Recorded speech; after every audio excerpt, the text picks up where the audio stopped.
Investors Investor şirkəti sizi salamlayır. Amerikanın yeni prezidenti Donald Trump'ın çıxışları dünya valyuta birjalarında dolların ucuzlaşmasına səbəb olur. Eyni zamanda Donald Trump bazar ertəsi Ağ Evdə iqtisadçılarla görüşü zamanı ölkədə vergilərin 15-20% kimi azaldılması, gömrük rüsumlarının isə artırılması haqqında danışıb. Transpasifik tərəfdaşlığı və Şimali Amerika azad ticarət sazişlərinin müqavilələrinə də yenidən baxılması planlaşdırılır. Belə ki, avronun dolara nisbətən məzənnəsi artı 1.0771 sentə kimi bahalaşıb və qiymətin əlavə olaraq 1.0818, 1.0870 sentə kimi də bahalaşa biləcəyi proqnozlaşdırılır.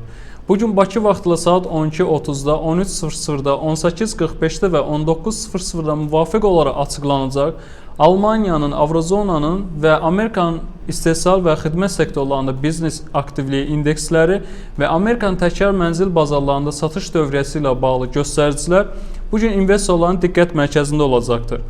Investors Investor şirkəti sizə yatırımlarınıza uğurlar arzulayır.